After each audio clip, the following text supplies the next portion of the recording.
It was the perfect setup for a little mini version of a religious war to plop a monastery like that in the middle of the Valley of Saints, as I call it. But instead, the exact opposite happened, because both of the groups were committed to the gospel mandate to love your neighbor as yourself. And they actually did that. They got to know each other as neighbors.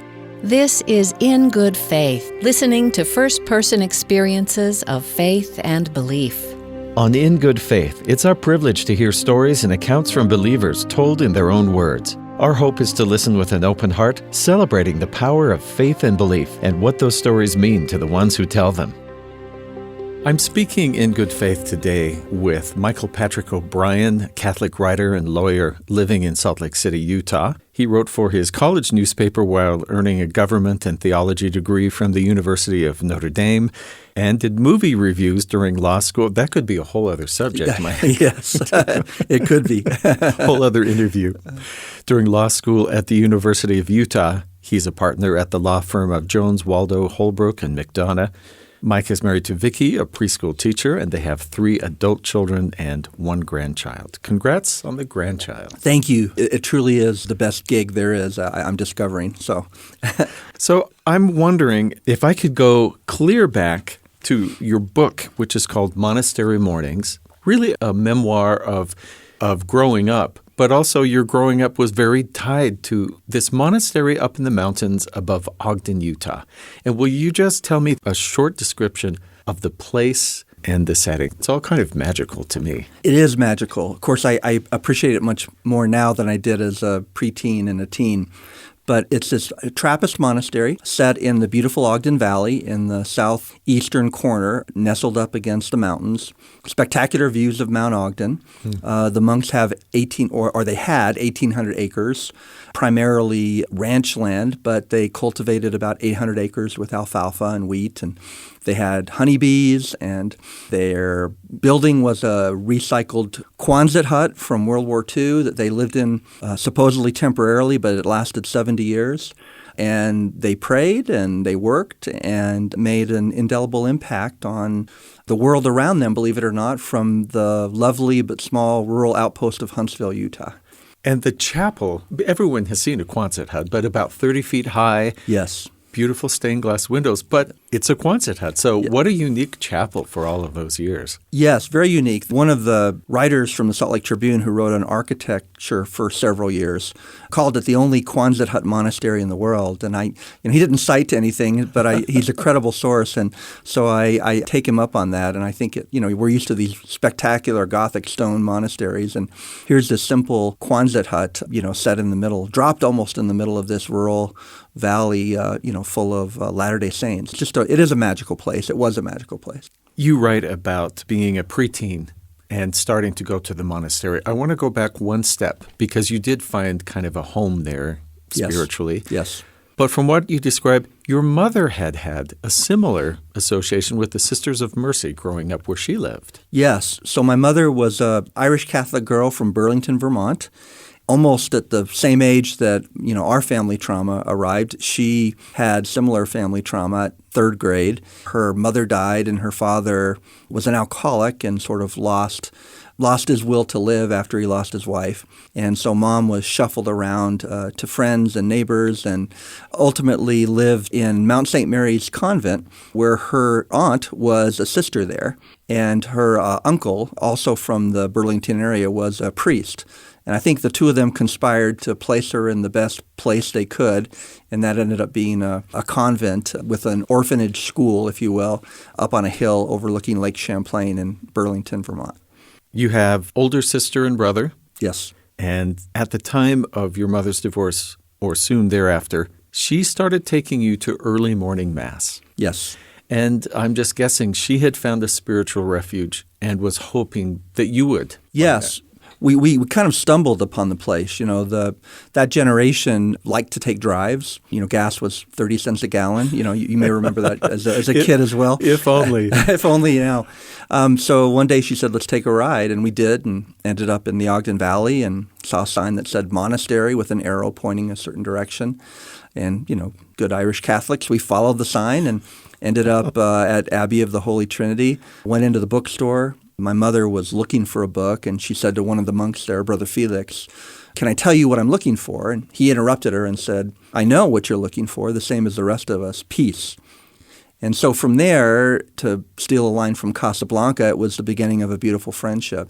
And we started going up there regularly, including the early morning Mass. I wish I had spoken with her more about this before she passed away, but I think Mom thought that a place like that would be a refuge for me, the youngest of the family, in the middle of what was a traumatic family divorce. And I think she was looking to maybe imitate the role that priests and nuns played in her life during her youthful traumas. Sounds like it was a wise decision on her part. She was a pretty smart woman, and she certainly got the family through a very difficult time, and I think is definitely one of the heroes of my story. So the order of Trappist monks will have very early prayers. Yes, very, very early, yes. 3-something in the morning? 3:30 a.m., yes. Oh, okay, yes. But with a commensurate bedtime as well. Yeah, so, okay. Yes. They have their order of prayers and services during the day. Is it typical that they have visitors like you and your mom dropping in, or is it mostly the monks? Yes and no in terms of typical to have visitors. Certainly a lot of people went there. A lot of people were touched by that place, by the monks, in very profound ways. But a lot of people were sort of what I call casual visitors, and we stuck it out. So after that first bookstore visit, we started going regularly 2 or 3 times a week. We would go to the prayer services. Never quite made the 3:30 a.m. one, even when I was staying up there one time. But we did make the 6:20 Mass on a regular occasion. And I think because we came so frequently, the monks recognized us and started to feel comfortable interacting with us more. So we got sort of an insider status that a lot of the casual visitors don't get, including what it's like to be trying to focus on Mass at 6 in the morning. I can see a child that age surrounded by believing people who are kind, thoughtful, and really drinking it all in. And then at some point, though, when do you decide what is actually your own belief? What was that process like for you? Well, or was it just always a given? No, it wasn't always a given. It's not even a given today, right? Faith is a daily choice, I think, especially, if you're Catholic the last few years and you have to deal with the rather difficult and embarrassing child abuse scandal that we've all suffered through.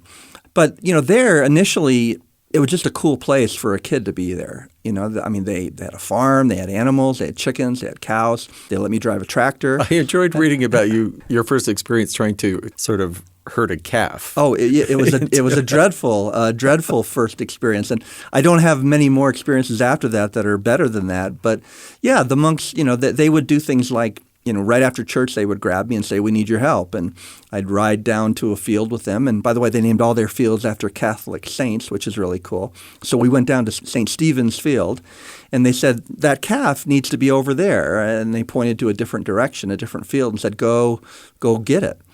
And so I said, okay, and I'm in church shoes and church clothes and trotting through a muddy field trying to herd a calf, which is much more difficult than I expected it to be. And an hour later, I managed to finally achieve the goal, and the monks complimented me. But I have to think years later that these rancher monks, big, strong men, knew how to get a calf into the right field without my help. And so I think they were maybe joking with me. Maybe they were playing a little monastic trick on me. Maybe they were teaching me, how to be a rancher. I don't know, but it was very memorable. Well, I had a short-lived stint as a 12-year-old on a dairy farm, which persuaded me that I should go to college. Well, my own chasing calf experience probably is what led me to law school, so I hear you.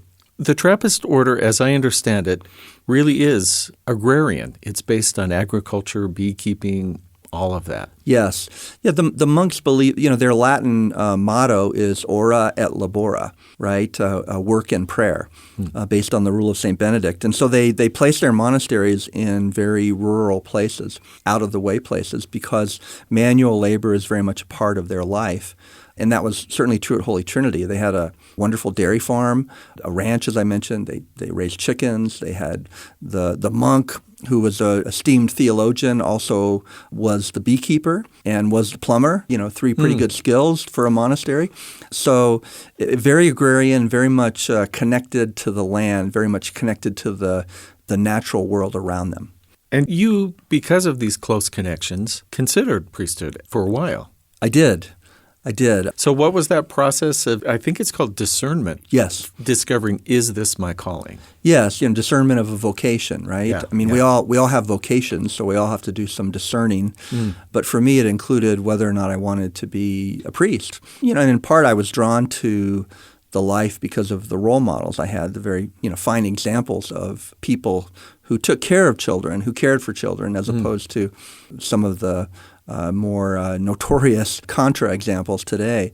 So I did try to discern whether I had a vocation there, and ultimately decided I didn't. In part, I was a little worried about that 3:15 wake-up call we talked about a moment ago.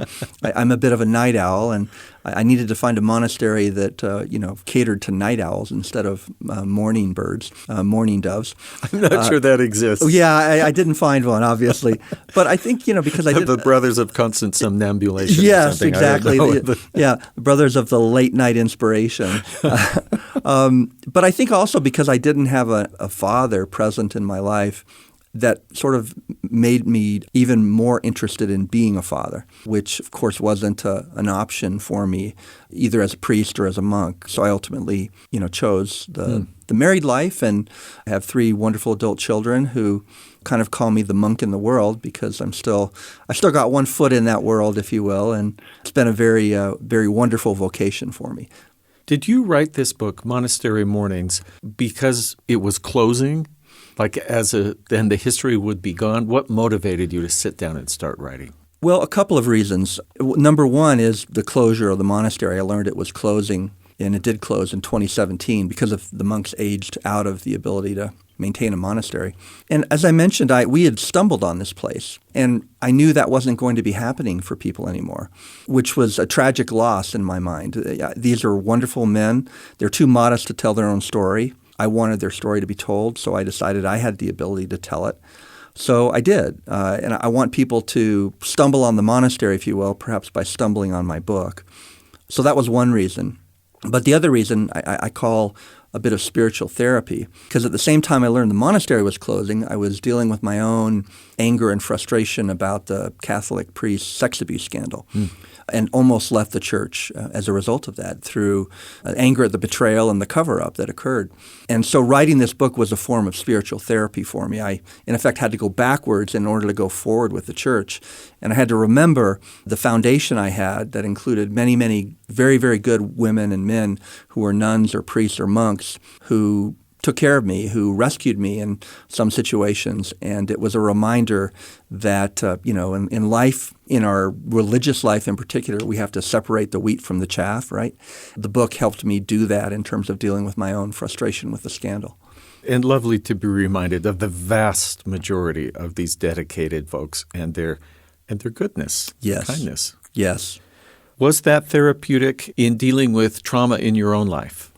It was, right? So, there were some traumatic events that occurred to me as I was a child.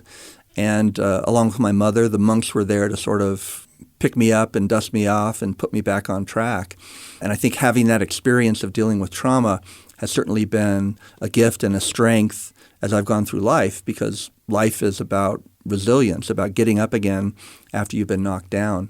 And certainly, that experience of sorting through the good and the bad and continuing to take steps forward was essential to my own spiritual life and going forward with the church that had suffered from the scandals. You quote Father Patrick Yes. as saying, being alone is not being aloof. Yes. Many of us on first blush would think, okay, they're cutting themselves off from the world. Are they doing any good? Yes, they're praying, but this makes me think that they have something else in mind. Can you talk about the intent that you saw from the brothers there at the monastery? Well, and it's interesting that you quote Father Patrick because he's a perfect example of all of that.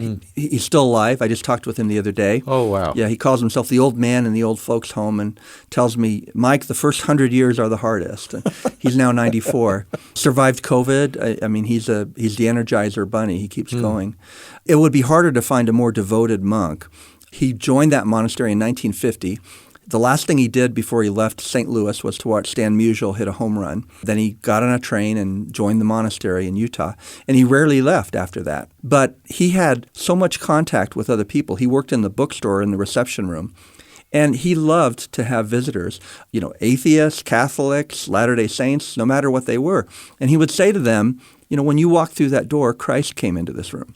So he was... That's how he saw people. That's how he saw people and still sees people. He was devoted to the contemplative life of prayer and meditation and solitude and silence and quiet. But he found his way to connect to the world. And in those few moments, a few hours a day when he would do that, he would learn so much about people and what was going on in the world that he would take that back to his primary vocation, which was to pray for all of us. And in his alone time, he would not be aloof because he was thinking about us and praying for us and asking God to take care of us.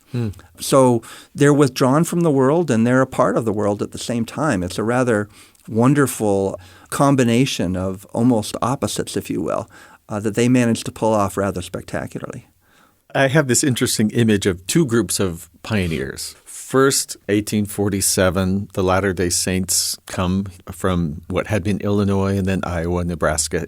And for a while, were sort of threatened by the outside world, including the U.S. sending an army. Yeah, yes. That's rather threatening. So I think there had developed a little bit of this us against the world mentality. Then in 1947? 1940, 100 years later. Yes. Here come these monks out of nowhere, and they buy a whole bunch of land, and it sounds like there were suspicions at first, like, what are they coming to do to us? There were a lot of suspicions. There was a petition to get rid of them. They had literally plopped a monastery into the backyard. Which is so sad from people who had been persecuted. Yes. Well, it was a little mutual. There were some suspicions on both sides. I'm actually working on a book on that very topic right now. We talk about it a little bit in the Monastery Mornings book. But they plopped this monastery in the backyard of President David O. McKay, who grew up in Huntsville, of course. Yes. And some of the things, Thomas Merton's journals chronicle the effort to build the Utah monastery. And, the abbot who led that effort was a wonderful man, but he said some rather negative things about the Latter-day Saints, including talking about, praying for the temple to fall down when he drove past it in Salt Lake. And similarly, there were comments on the other side about, the Church of the Abomination and the Antichrist. And so it was the perfect setup for, a little mini version of a religious war to plop a monastery like that in the middle of the Valley of Saints, as I call it. But instead, the exact opposite happened because both of the groups were committed to the gospel mandate to love your neighbor as yourself. And they actually did that. They got to know each other as neighbors. The monks shared equipment and bought, cattle with a neighbor. They actually paid for the mission of one of the neighbors with whom they were very, very close. And then that young man in turn named his first child after that monk when he returned from his mission. So it turned into this beautiful story of exactly how you go about loving your neighbor as yourself. Person by person. Person by person. Encounter by encounter. And it was mutual. The Relief Society brought cakes and breads over twice a year on the feast days when the monks could eat them.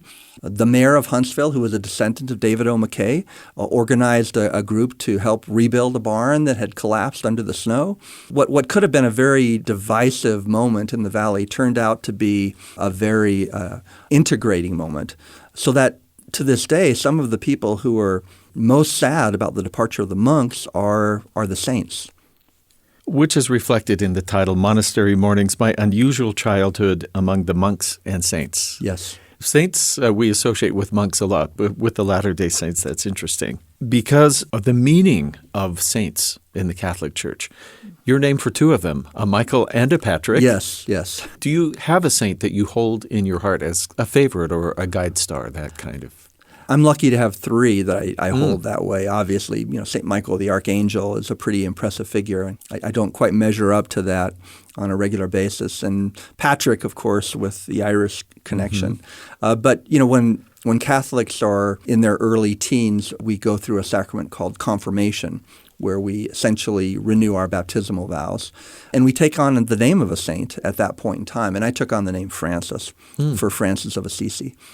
So that's my triumvirate, right? That's my troika, Michael, Patrick, Francis, O'Brien. You could do worse than following in the footsteps of any of those. I agree completely.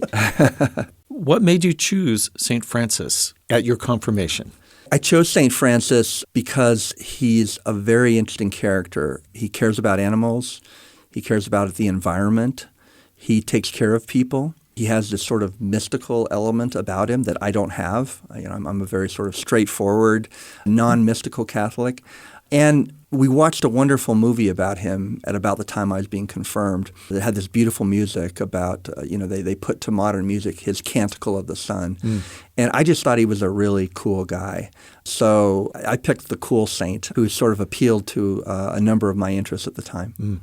And he's one that enough of us outside of the Catholic tradition maybe even venerate and respect, that when the current pope chose that as his papal name, I kind of got chills. It was a delightful moment. I got chills too, not just because of my confirmation name, but because it was the first and it was a statement. And Francis is one of those saints who does transcend denominational lines.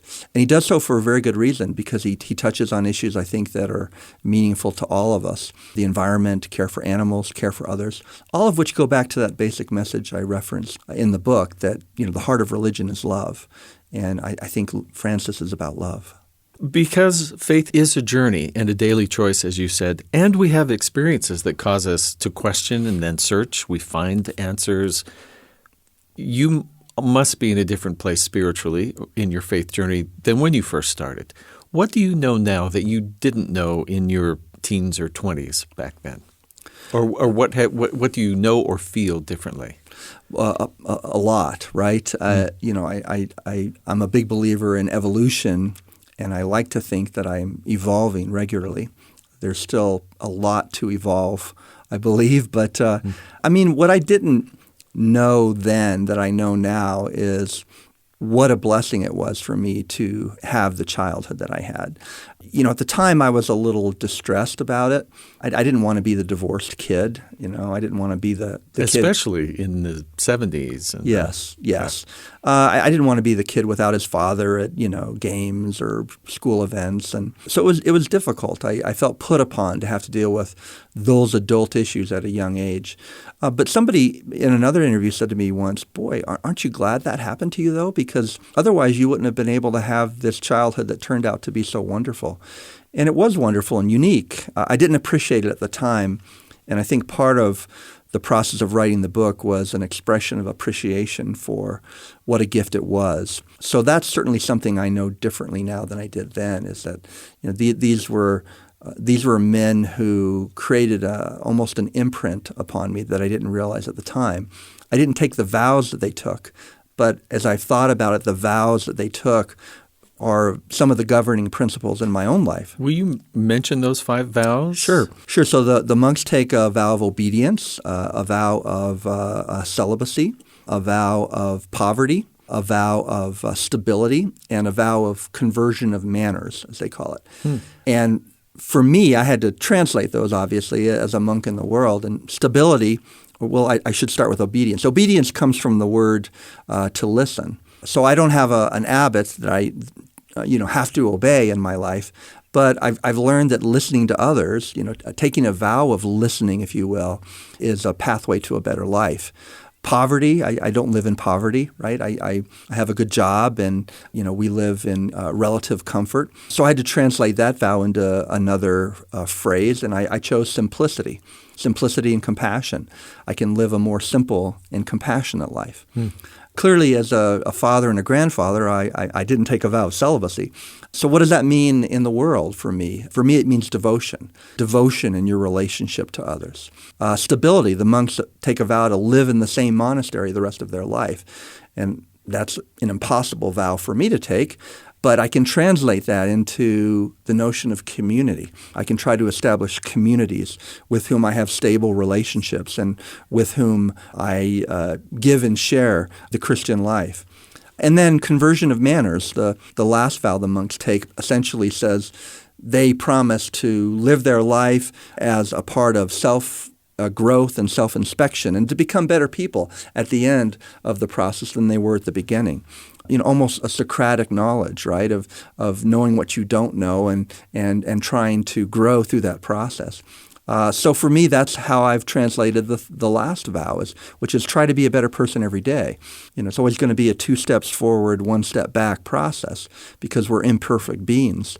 But through those 5 vows, I've noticed, again in writing the book, that they created this pathway for me for how to live in the world, how to interact in the world, and how to develop a spiritual life. Did your spiritual life affect the profession you did go into, your vocation, and even within that, the subspecialty that you have? Yes. So lawyers aren't exactly known as the most compassionate creatures in the world, are they? Oh, come on. Yes, I think it did. I'm a strong believer that I can be a zealous advocate for my clients, but do it in a civil way, in a way that's ethical, with integrity, right? Which means, when you're wrong, maybe the advice you give to your client is, we need to fix this problem. Something went wrong here, and we need to resolve it. When you're right, you can defend your client in a righteous way, but also in a way that doesn't denigrate other people. So I think that it certainly has influenced how I go about my profession. It certainly hasn't been an impediment. There is proof out there you can be an ethical, compassionate lawyer, and I'm not the only example of that, thankfully, despite all the lawyer jokes to the contrary. And you talked about working to establish community, which leads me to maybe 2 questions. One is if you have a current religious community, and what does that mean? Why be in one? And in the community at large, what kind of communities are you thinking of when you say that? Great question. So I do have a church community. We belong to St. Thomas More Parish in Cottonwood Heights. It's a wonderful community, very committed to developing the spiritual life as well as following the mandate of the gospel to love others as you love yourself. So there's a very strong social justice component to the parish and lots of wonderful activities. So it's been a very good community for us. We've been with that community for 30 years. We raised our 3 children. There's your stability, Val. There's the stability, exactly. And so what I also like about the community is, it's not a Catholic ghetto. A lot of Catholics in Utah especially sort of willingly choose to live in a Catholic ghetto where the only people they interact with are other Catholics. And I don't know if it's done out of fear or, out of a desire to be around people who you feel more comfortable with. We've tried really hard to do the exact opposite and to immerse our kids and ourselves in not just our Catholic community, but the world around us. So our kids did go to Catholic schools, but they also went to the University of Utah. They participated in many, many programs where they met many people who were not like them. And our church itself is about 100 steps away from a ward house of the Church of Jesus Christ of Latter-day Saints. And they have a wonderful relationship. The choirs do programs together. They do a Christmas concert, and they switch off the venue. Some years it's at our church. This year it's at the ward house. They do social justice projects together. I'm thinking you have better acoustics. Well, for a choir. That may well be true. We have a beautiful church, and the music is very, very uplifting there. But, it's an example, I think, of what you referred to earlier about, being stable and rooted in your own community, but not being aloof from the rest of the world around you. So maybe it's yet another example of an imprint from the monks upon my own life. Towards the end of your book, you speak of this monastery as a place that you arrived at without a father and left with several of them. Yes. And that's kind of, I think, maybe a beautiful summation of what your experience was from what I read. Yes. Also, piggybacking on that, with faith as a choice, even a daily choice to believe, are there reasons why you profess a belief in God or the divine? Yes. And I write about this in the book too. When I was at Notre Dame, I had a second major in theology. Again, the monk in me comes out. And I took a class called Church Evolution, which is essentially the history of the Catholic Church in 1 year. So we would cover 200 years every week, right? Or, because, it's 2,000 years of history. It's a difficult and sordid and imperfect history, right? I mean, there's popes who are less than saintly, there's inquisitions, there's corruption. And you read through that history and you can become discouraged. But then you also see stories and examples of the exact opposite. You see stories like Francis of Assisi, right, giving up everything to care for the poor. You see stories like Mother Teresa of Calcutta, who visited Holy Trinity 50 years ago here in Utah. And for me, taking that course, I realized that despite the best efforts of us humans to screw up the message remains and gets stronger with time. And what is that message? It's love. Right? It's love your neighbor. Love God, love your neighbor as yourself. St. Paul, right? The three greatest virtues are hope, faith, and love, and the greatest of these is love, right? It's the Beatitudes, the Sermon on the Mount. It's love one another.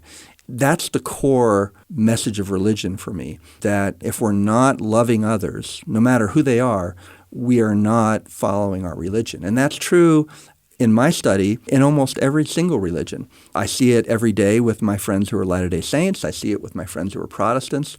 And I see it with my friends who are Catholics. And that's what keeps me connected to religion, is love. Since the monastery has shut down, have you been back? I have been back. I established a friendship with the man who owns the monastery now, who's a wonderful person. And I call him the unexpected novice because he's carrying on the legacy of the monks.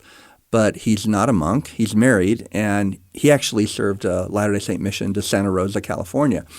Yet here he is. He bought the land to preserve it. He is very good friends with the monks. He's doing what he can to preserve their legacy. And we've developed a close friendship. We call it the Monk Nerd Club.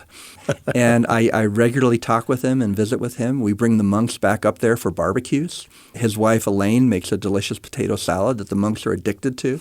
Bill and Elaine White are wonderful examples of people loving one another as they would love themselves. And they're putting the land under a conservation easement so that it continues to be used for agriculture.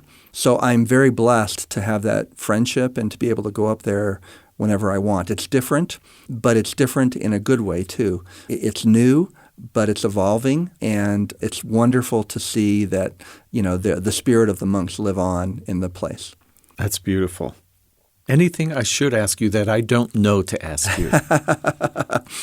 Well, I will tell you that a lot of people told me that I was not the only one who had these wonderful experiences with the monks, and that's when I started researching and interviewing others, mostly residents of the Ogden Valley up there.